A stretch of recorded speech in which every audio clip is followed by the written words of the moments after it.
The one thing they should teach their kids about money, I think the concept that money is finite, that, once you use it on something, you can't use it for something else. So you have to make a lot of decisions when it comes to money, right? Because money is finite. When it's gone, it's gone. So if you've used it for this one thing, now you can't use it for something else. Who the am I to tell you what to do with your money? My name is Priya, currently managing millions of hardworking dollars. Enough foreplay. Let's talk money. Welcome to the F word. Smart money, no bull.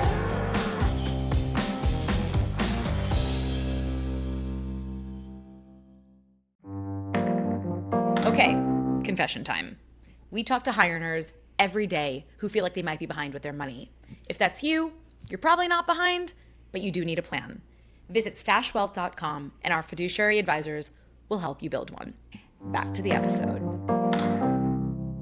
Hey guys, welcome to the F Word. I'm really excited to introduce you to today's guest for what will no doubt be a fascinating and perhaps controversial discussion. She's a financial planner, author, and get this, mother of 4, don't know when she sleeps. Her books include Money Boss Mom, as well as a children's series called Milton, the Money Savvy Pup. And she's releasing her 3rd book called Investing for Tweens in early 2026. She's a champion for financial literacy, mentors in her community, and has created a ton of financial literacy resources that we're going to tell you guys how you can get your hands on. All the way from the other Manhattan, Kansas, my new but fast friend, Jamie Bosse. Jamie, welcome to the show. Thanks so much for having me. That was a great introduction. I'm pumped. Jamie, when it comes to finance for 30-somethings, I'm known to have very strong opinions. But what we're talking about today is your expertise in an area that I've got a lot fewer opinions on. So I'm really excited to hear and soak up your experience today. You are undoubtedly a thought leader on the topic of teaching your kids about money and I guess all the ways that parents should or shouldn't be communicating money with their kids. There's a lot to unpack. But before we jump into all of that, I'd love to just take a few steps back and talk about a little context around you from a personal perspective. You've shared a little bit that growing up, I guess you had some interesting exposure to money. Your parents went through a bankruptcy, and that really shaped your view of money. So can you tell us a little bit about that? So growing up, it was interesting because I didn't really know anyone that had money, right? Like it was just that those were other people that lived up on the hill that had a totally different life than us, right? Like they were hogging all the money and we didn't have any. So I was, grew up in a typical working class household where my mom worked at the deli at a grocery store, my dad was a mechanic, and we were getting by just fine, but it wasn't something that like building wealth wasn't a concept that was even talked about or thought about. Right. But kind of the pivotal point for me was when I was in college, I was a sophomore and my mom called me and she's like, "Hey, just wanted to let you know we're filing for bankruptcy." And I was like, "Bankruptcy? Like, what does that even mean? Do I have to drop out of school and raise my siblings? Are you guys going to jail? Like, how did this happen? And like, what do we do now?" So that issue for my parents caused me to realize that I really had no financial education. So I ended up taking a financial planning class, just personal finance 101 at Kansas State University, just for me. Like I wasn't pursuing it as a career. I was like, what don't I know that I need to know? Right. So I took one class and then ended up taking another. And then throughout that process, met with a lot of people that taught me what financial planning is. And I thought, what an amazing career path where you can help people, feel confident in the decisions they're making with money, understand the complex topic of money, and then avoid some of these mistakes, like my parents got into. So Wow, that's incredible. How many kids in your family? I have 2 sisters. So I'm the oldest of 3 girls. Oh, yeah, elder daughter energy. I feel that. I Yes. feel that. And so sophomore, so later in life, and you're getting ready to go off in your career and establish a career for yourself, and financial planning entered. Yes. Yeah. And it was totally by accident. So I went to school to be an elementary education teacher and just, I feel like I had kind of a limited view of what careers were out there to begin with because no one in my family had gone to college. And so I didn't have a lot of exposure there, but I am still passionate about teaching. It's just kind of happens in a different way now where it's not to elementary age kids specifically, but it's more helping people understand their money and how it works. Yeah, absolutely. You're still very much a teacher in your own right. So, my guests last week, I had Doug and Heather Bonaparte. We were just speaking about them on the show, and they launched a book called Money Together on the topic of money and relationships. We talked a lot about financial compatibility between partners. And I'd love to take that a step further with you beyond just the couple. How do you see couples guiding their kids when it comes to money? And more interestingly, what happens if they realize that their values aren't aligned while raising children? Yeah, that's a great question. So that is so complex because when you have, a couple for sure or a family unit, everybody has a different experience and background with money that they're bringing to the table, right? So when you couple up with somebody, you've both lived completely different lives and now you're bringing them together. And a lot of times it's hard to find common ground. A lot of people grow up with thinking that money is bad, it's associated with greed or sin or shame, and then others might associate money with power and happiness and joy and flexibility. And when you have those people together, they just don't see the world the same way. So especially in a couple, you just have to understand where the other person is coming from. So I think talking about, tell me about money when you were growing up with significant other. What's your first memory of money, and then just listen for kind of what they share, because most of the time money, I mean, it's super emotional, right? Like it's tied to different things in our lives, and we make decisions based on how we feel instead of being rational. So that can really come to play when you're trying to then raise the next generation with money, and it can be really tricky to navigate. Yeah, I can imagine. You said it, money is emotional. But you've taught kids about money, you've taught adults about money. I'd be curious how those conversations change with adults once the kids are in the mix. So, not just managing their own finances, but now they're modeling behaviors for little watching eyes. It can feel stressful or intimidating, or maybe some people aren't even thinking about it. What do you see? When we think about money and like when we start developing some of these biases around money, psychologists say we have them by the time we're 10 years old. Mm. So the old saying, like, more is caught than taught, is really true with money, that your kids are watching you and they're learning from you whether you're saying anything or not. So I think being mindful that they are watching you and hearing how you talk about things. So if you're always fighting about money or talking about money like there's not enough and it's stressful, they feel that and they know, okay, money's hard. Like, I don't know if I can handle this, right? Or there's never enough. If you talk about money as with possibilities of like, oh, yeah, we're saving for this, we're doing great things here, we're going to plan for this vacation and do these things, then the kids, have a different view of money and how it can be used in life as a tool. So I think, especially now, money is so invisible, right? It's completely intangible because we pay with Apple Pay, we pay with a card. Like, kids don't even see money anymore, right?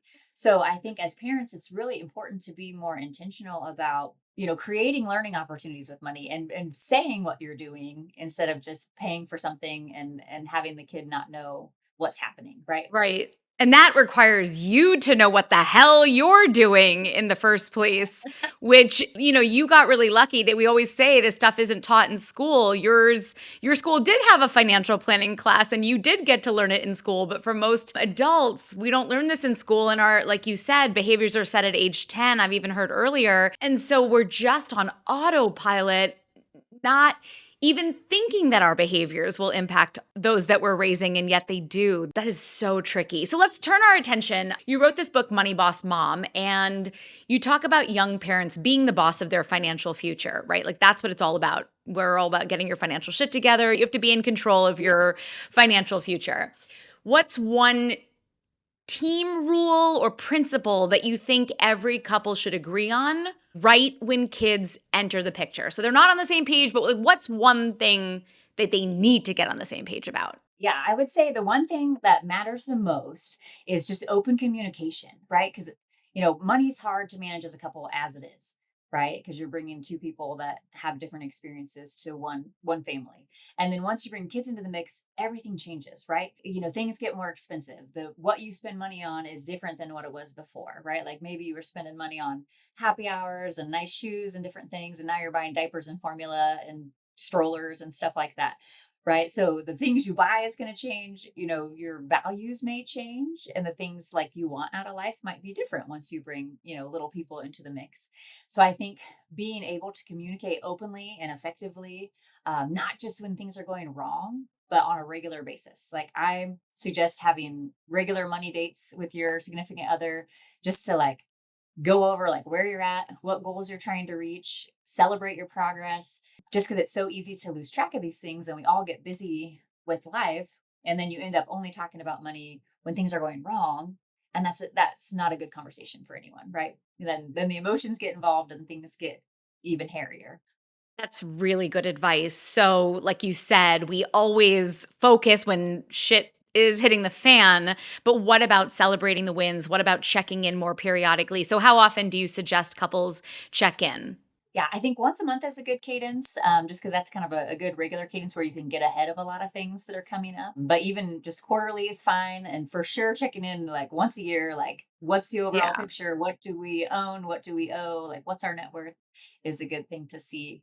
So, before bringing kids into the picture, agree on open communication and set periodic cadence to the conversation around money, regardless of if things are going good or bad, just as a check in. Yes, for sure. And one more thing on that, I would say too, just like duties from each person in the couple, because I feel like what happens is, new things come into play when you have kids, right? Like, so now somebody has to buy the kids' clothes and make sure you have formula in the house and make their doctor's appointments and those sort of things. So I think also talking about what jobs do you do and I do, and how do we make sure that's fair? Because a lot of times I think the woman just takes on more of the jobs because she's with the baby more often or just thinks about it more. But I think that's where find a lot of resentment and issues as a couple when you don't negotiate what these duties are. They just kind of fall on one person's shoulders. Totally, totally. That is so real, so relatable. I'm sure there are a lot of people nodding to that comment. What is the one thing that you think parents should teach their kids about money? The one thing they should teach their kids about money, I think the concept that money is finite, that, once you use it on something, you can't use it for something else. So you have to make a lot of decisions when it comes to money, right? Because money is finite. When it's gone, it's gone. So if you've used it for this one thing, now you can't use it for something else. So I love that trade off.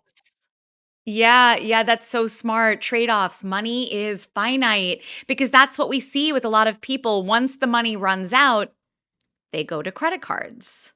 mhm, And now they're living on someone else's money. right, that they'll have to pay back then for who knows how long in the future. Yeah, that's awesome. Money is finite. Such a simple thing, but such an important lesson to learn early on. On the flip side, what's your number one like no go? Like, what is the one thing that you'll tell parents not to do when talking to their kids about money? The no go for me is saying we can't afford it.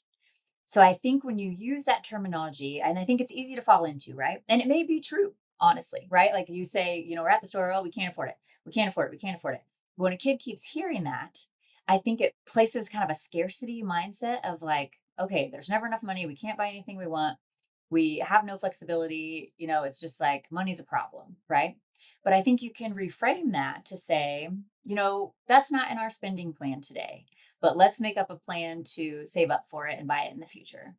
Or, tell me more about why you want this purchase and maybe we can save up for it and buy it for Christmas or something like that. So I think when you reframe it as a choice, like we're choosing not to buy this because our money is already being used for something else, that puts you more in power instead of like being the victim of, oh, we just can't afford these things. So it kind of changes the mindset of how kids think about money. Oh, that's so great. And you touched on it a little bit, but I want to expand on the topic of what you can and cannot afford because so many people out there are not even sure if they're living a lifestyle that they can actually afford. So, how does one get to the bottom of whether or not they can afford something? Yeah, great question. So I think with that, it's a moving target, right? Because I think as we, especially with the clientele you're working with in their 30s, you're on your career track where it's changing and your income's growing and things are different year to year, right? Like you might be getting big bonuses or stock options and those sort of things that change the outlook of what flexibility you do have. But I think with deciding on what you can afford, I think it's a value decision and a financial decision. So on the value side, thinking about, what is important in your lifestyle, right? Like you have to pay your bills, but what's important to you, right? Is it going on vacations? Is it buying nice clothing? Is it living in a cool area? What's the important thing for you and your family? And then how do we keep that the focus of how you spend your money, right? So, if you have kind of this big vision of your life of like, okay, this is the ideal vision for my future and my retirement and all these things, and then when you're making decisions now, that makes it so much more easy to decide, is this thing I'm doing or buying now getting me closer to that vision I have or further away from it? So I think the values piece is an important thing. And then just financially, I feel like a lot of people don't know like what comes in, what goes out each month. Like a lot of times when we meet with new clients, they might not even know what their salary is. So it's like if you can have a handle of like ballpark, okay, this much comes in each month. This is how much we're saving each month. These are our basic bills that we have to pay each month. This is a ballpark of what we spend on the fun stuff each month. Like you'll be way ahead of a lot of people if you just have even close numbers on those fronts. What's coming in, what's going out, and then being more intentional and aware. And sometimes people choose not to be aware because then you're on the hook. Then and now you're making decisions when you know better. That's something that a lot of people avoid, but there really is no way to know what you can afford without diving into the numbers. Right. Yeah, you have to know kind of where you're at to see what's possible for you. Okay, quick sidebar. If you've ever seen your paycheck hit your checking account and then thought, where the hell does it all go? You're not alone. In fact, we see it all the time. Go to stashwealth.com and schedule a call. It's time your money starts working as hard as you do. All right, back to the episode. Do you condone credit cards? I know this is not on the topic of kids and money, but I'm curious. Do I condone them? I mean, I think using credit cards can be a smart way to earn rewards. I think you have to first be able to make sure you can pay them off each month. So I think if you can use them wisely, awesome. If consistently get in trouble with them, maybe try just using bank accounts for a while and then going back to it. But I think they can be a great way to, build up travel points and different things that you can use to create that lifestyle that you want to lead. Yeah, absolutely. And the fraud protection. There's a lot of benefits of credit cards, like you said, if you can use them wisely. I agree. Okay. I want to touch on something that I think a lot of parents wrestle with, especially today. I'm sure you've heard of this, perhaps even have engaged in conversations around it in your own relationship and parenting. But there's the rise of gentle parenting. And I think the goal is to make kids feel heard, supported, feel emotionally safe, which so much good stuff in that. But sometimes, and I've seen this, that same instinct shows up with money. I guess I'm just curious when parents avoid hard boundaries, or maybe they swoop in to fix every mistake, or they say yes a little too often. Can you gentle parent your kids out of being self-sufficient adults? I think you can. Yeah. I think, money is hard to manage anyway. And then if you're in a spot where your parents just kind of bail you out left and right or buy you whatever you want, then I think instead of helping you, it's hurting you in the long term, right? Because I think we need to experience failure and tough issues with money as a kid while the stakes are so much lower, right? So you want your kid to have the experience where they go to Target to buy the Pokemon cards and they don't have enough at the register, right? So they have to put something back. You want them to feel that pain of like, okay, I had to make a decision today and this is what I chose and why. Because you want them to, have that experience before they're out on their own and they're 25 and they, can't pay their rent. It sounds backwards, but you want to let your kids fail a little bit with money. You want them to make mistakes and learn from them now while they're safe under your roof instead of, when they're out on their own. Right, right. That's a really good point because it seems like there's a very fine line between being supportive and spoiling them. It's very tricky to toe that line, especially when you're feeling maybe on the parenting front, you haven't come through, work kept you really busy, you weren't able to spend time reading your child a book or something. And so you fill that void with showing them love in a slightly different way or what is perceived as love. through the giving of things and satisfying them in other ways in other areas. What do you think are the long-term consequences when parents blur that line? Well, I think you end up supporting that kid for most of their life, right?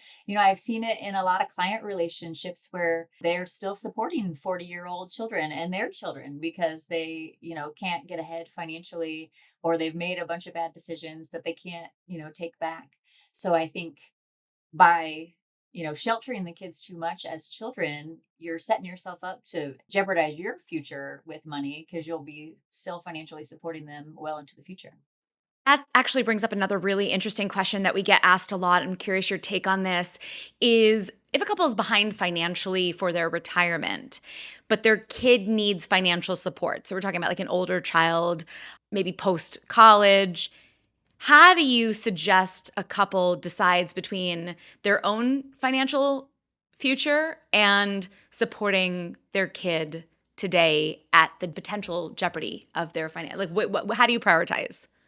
Yeah. So I think in general, I mean, especially when it comes to like paying for college for kids or young adults, you can get a loan for college, or the kid can get a loan for college, but you can't get a loan for retirement, right? So if you're making the choice to support an adult kid with money that is earmarked for retirement, you just have to know that you're now impacting your future, right? So maybe now you have to work longer. Maybe you can't spend as much in retirement and have that lifestyle that you envisioned. Like something has to change. So it becomes a matter of priorities, right? Like what do you prioritize here? How severe is the need that the child has? Is there any other options to help them? Because I think in some cases, things are bad, right? Like your kid gets divorced and they need a place to live, or they need support for a while, or they've have a disability, or something has gone wrong in their life, and things happen. But I think setting some boundaries and figuring out like, okay, how long can I support them and to what level, and then are there any other ways I can help them or skills I can teach them that can help get them kind of back on their feet. That's great advice. So it's not one or the other, and each case is certainly unique.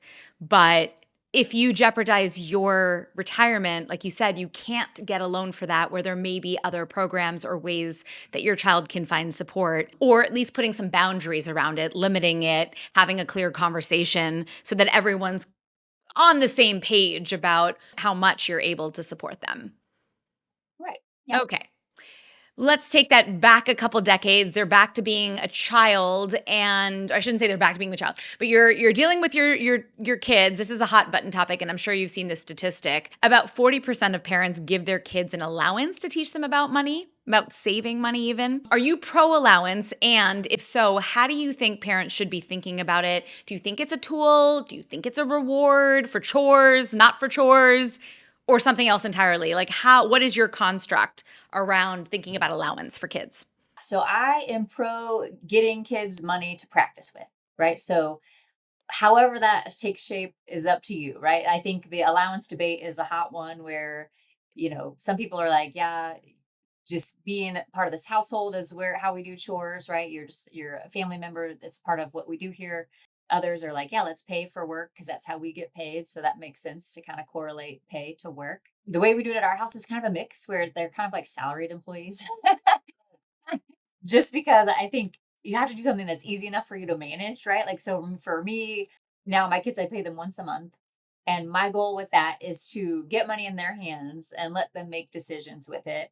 And the key piece of this is once they've made a decision and bought something or saved up for something and bought it, I like to have a, post mortem conversation with them after they've purchased the item, a week later or even a month later, and say, hey, are you still enjoying that item that you bought? Are you glad you made that purchase?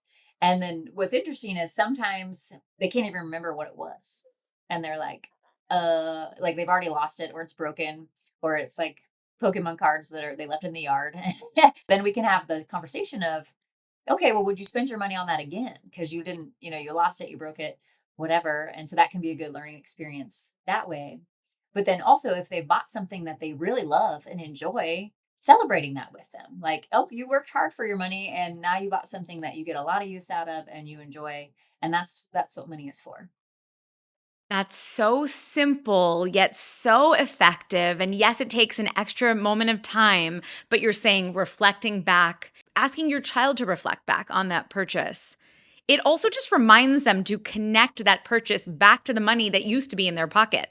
Yeah, because I think, just back to that concept of money is finite and you chose to spend it on this thing. So are you happy about that? Or do you wish you did something differently? So the next time you get money, you're going to do something in a different way. I know my sister is listening, so she's gonna be out there taking all your tips. She has two little girls, and I don't know if they get allowance actually, but they're still really young.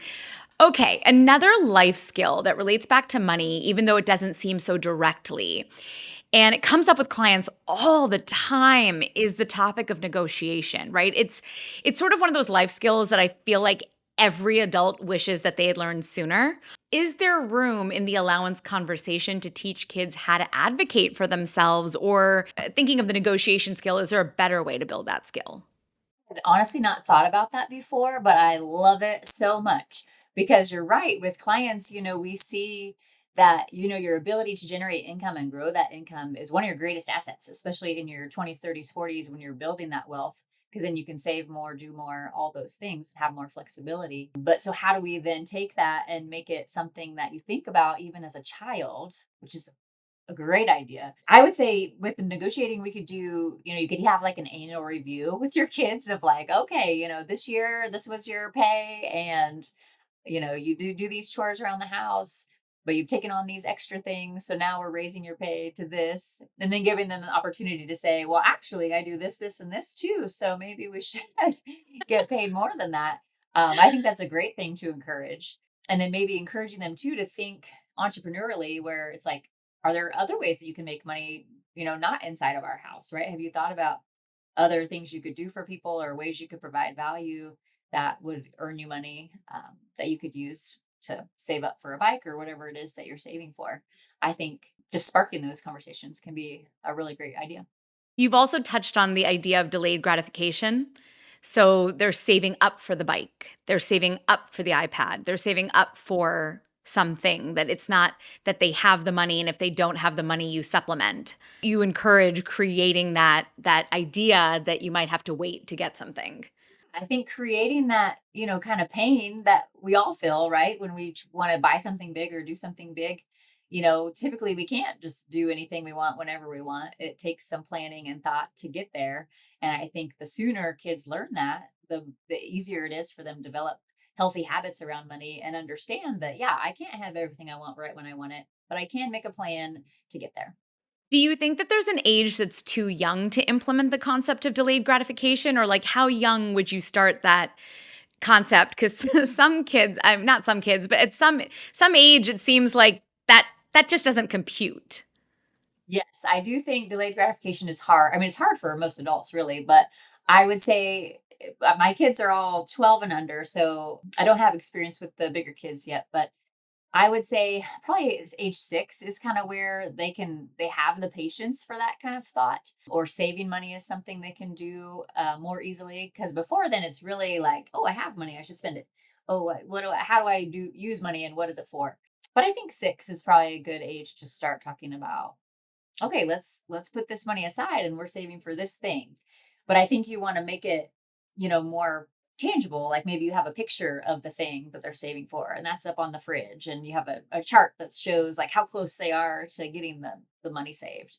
Because I think those visual aids can really be impactful. Oh, yeah, that's awesome. That's so great. Just something as simple as a little mini vision board that they even help put together, maybe. I think that concept does exist for some adults, but they don't talk about it enough with their kids. Like, we're saving up for X. Like, you are saving up for X, but you don't talk about it in a way that creates this concept of working towards something with your kids. Would you be open to sharing how you decided what your kids' allowances would be?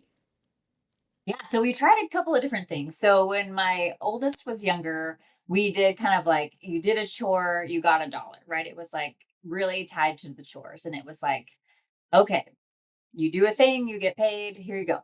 And it didn't matter like mowing the grass or washing the dishes. It could be different levels of time or work, but it was $1 per chore. Right. So this was he was very young then. So it's mostly it was like Swiffering. Like all my kids love Swiffering. I don't know why, but I'm for it. I'm here for it. Watering the plants, setting the table, like some of those things that aren't super hard chores or dangerous or anything. But then it's like if you do that system, you have to be ready to pay when they do it, right? So you have to have ones in your house all the time, and that's kind of a pain in the rear, right? So, as I got older, we kind of graduated to weekly payments and then now monthly payments where it's like, okay, it's easier to have that be the system. And we actually use green light cards now where it's like they kind of have their own debit card and, we can do it electronically instead of having cash to pay them each time. Cause that just, you have to make it easy on your life too. Sure, sure. That's a really so are you saying like a week of setting the table could be $7? Sure. Yeah. It depends on what we were doing. Yeah. Wow, okay. Is there like such thing as too much or how do parents like what are some other methods parents can use to decide how to pay their kids? So when I researched this before, so when I was trying to figure out like what we were going to do for the kids, some of the simple ways were like $1 per chore or $1 per age per week or month. So you could kind of set it up that way. Another thing that I really like that we haven't started yet, but I think we will, is kind of matching the dollars that they keep saved. So kind of teaching that concept of, okay, if you leave it, we'll pay you some interest, right? So by foregoing purchases, you can earn more money. So some people on their kid's birthday will, match. You have $25 in there, we're going to match it. Now you have $50. So kind of teaching them the concept that if you don't spend all your money, it can grow for you. So a little bit of intro to investing too. That's awesome. So with the money that they are earning, have you introduced the concept of like some of it's to save, some of it's to spend, some of it's to invest? What's the framework or have you given them a framework with which they can think through their allowance? Yep. So when we were doing the cash, we started with kind of the give, save, spend jars, where it was like a clear jar. They could see through it. They knew the money was in there. And they would say, okay, every time I get paid, I'm going to put some in the give jar, some in the save jar, and then I can spend the rest. So I think that is a good way to get in the habit of just every time you get money, you can't just spend it all, right? Like some of it has to go somewhere else, right? Because you're saving for something. And, if giving is important to your family, I think that's a good way to kind of instill that value. And you can have them start, giving to charity with their money instead of your money, which feels completely different, right? Like if you're a kid and you're handing your money over to, a charity, that feels different than if mom gave it to you out of your pocket and you get to hand it in. So I think just establishing the habit that we don't spend everything we make, we have to save some of it. I love that. That's so great. Yes, charitable giving to your community, to your religious organization.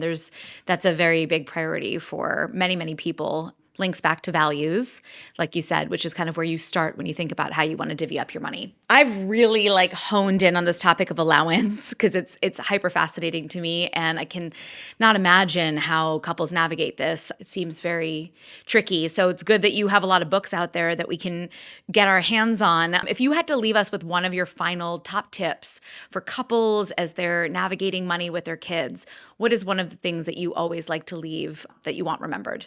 I would say don't be afraid to talk about money. I feel like a lot of times parents feel like they didn't get a good education around money. And so they don't feel comfortable talking to their kids about it or even their spouse about it, right?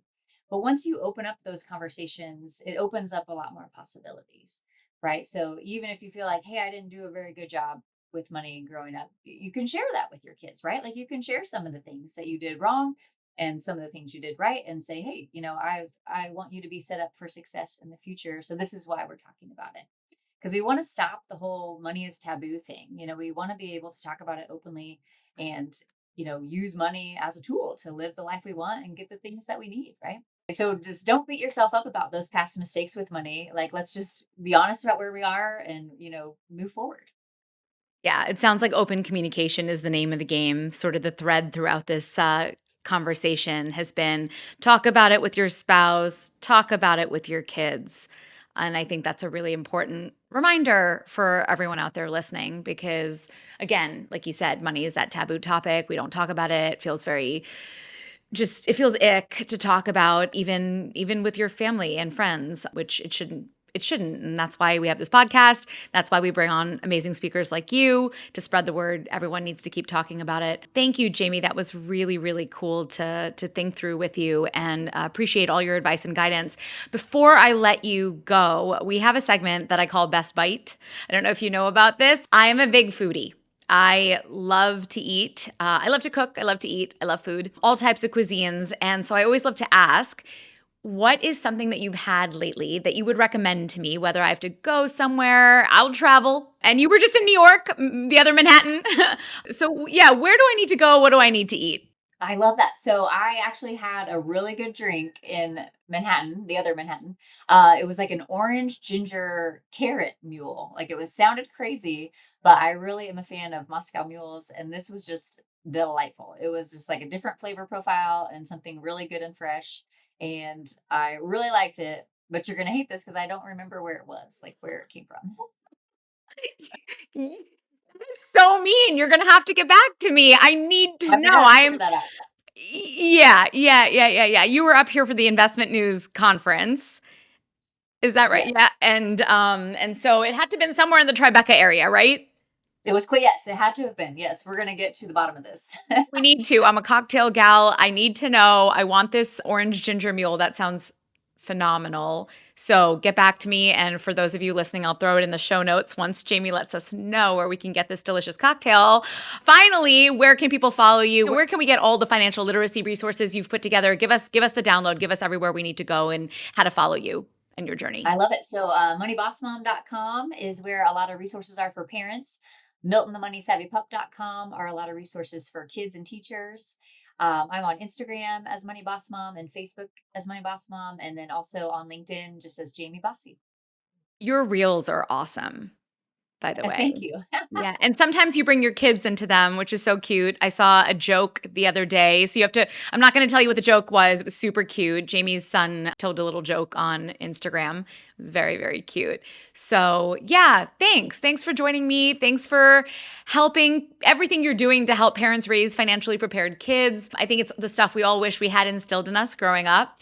For everyone listening, if today's episode made you think differently about how money shapes your family, please share it with a friend or share it to that parent who might be doing a little too much gentle parenting with their wallet. The more we normalize talking about money, the better we're going to be at managing it. Please make sure you're subscribed so you don't miss future episodes. And if you like what you've heard, we will welcome your feedback, your ratings, your reviews. Helps more people find the show, and we want more people to get in on getting their financial shit together. All right. See you next time. You're listening to the F Word for anyone ready to maximize their money in their 30s so they're not stuck playing catch up in their 40s. Because waiting to make more doesn't fix bad money habits. It just amplifies them. This stuff wasn't taught in school, so subscribe and get it right once and for all.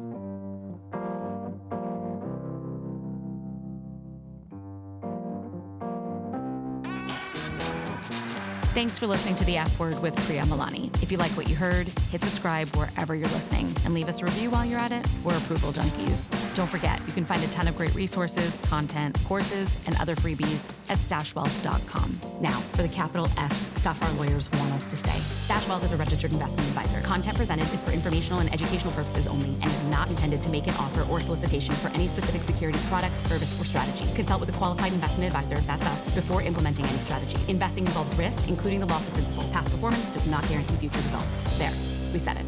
Did I have that up?